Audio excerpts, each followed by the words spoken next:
Corey Anderson versus Jan Blachowicz. It's a really tough fight to call. You know, I've just spent the last day or so watching 3 or 4 fights from both guys, and I'm stoked about this fight. I'm really excited. They match up with each other really well. They're both dogs. It's hard to pick. I will have a pick for you by the end, but it's a hard fight to pick. Stylistically, Corey likes to come forward a lot. He throws in a lot of strikes, but he's really trying to get to his wrestling game. He's trying to push you up against the fence. He's trying to beat you up there, take you down, and put on some mean ground and pound.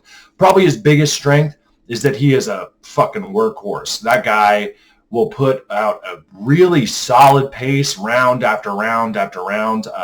Got a lot of heart. He really wants to win these fights. I think that he believes he can be champion, and that's a really good quality to have. Jan, he gives like opposite of Corey. Jan gives a lot of ground up. He doesn't walk people down. He sticks behind his jab. He sticks behind his jab really well. I think the only person in MMA who sticks behind his jab as good as Jan does is probably Dan Hooker. But Jan, he sticks behind that jab. He can establish that range, and he starts to make things happen. He'll come over the top with the right hand. He outstruck Jimmy Manuwa. He outstruck Jared Cannonier.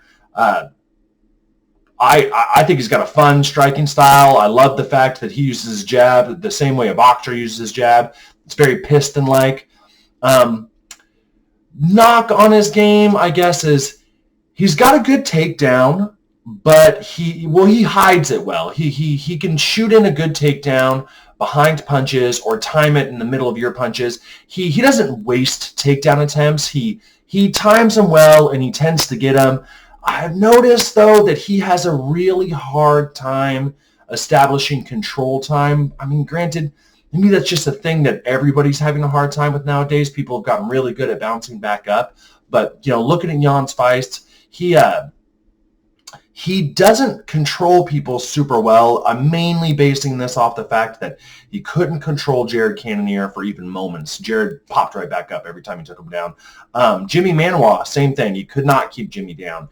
Jimmy just popped right back up. Those are two really athletic guys, so maybe that has something to do with it. So maybe I shouldn't put so much stake on that.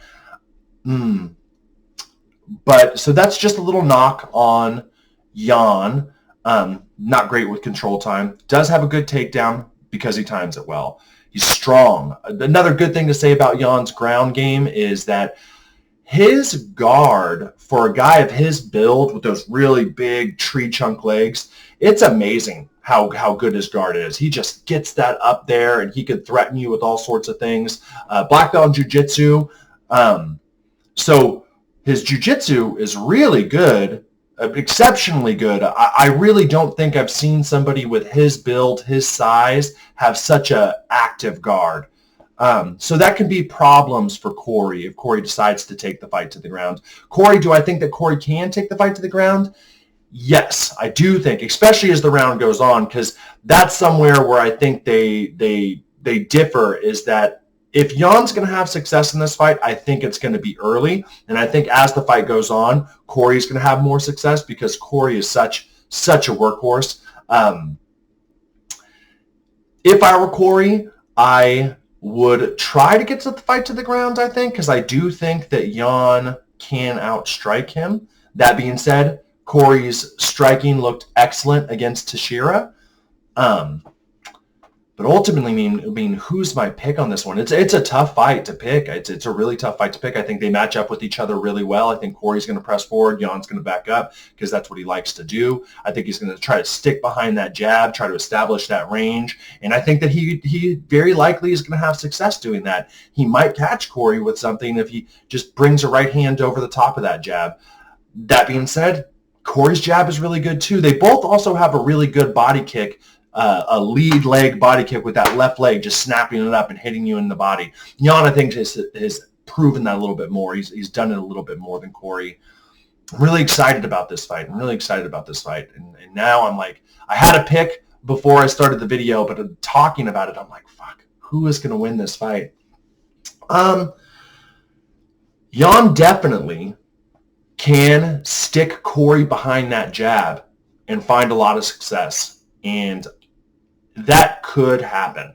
So I'm not married to this, but I think that Corey, by round 3, starts to take over this fight and really takes over in the 4th and the 5th round. I think that it being a 5-round fight is going to help Corey a lot. So not married to this idea. I mean, Jan is a live dog in this fight, but I think Corey Anderson gets the W here. And since I think that Jan doesn't want to fight Reyes right away, I think we will see Jan versus Corey Anderson.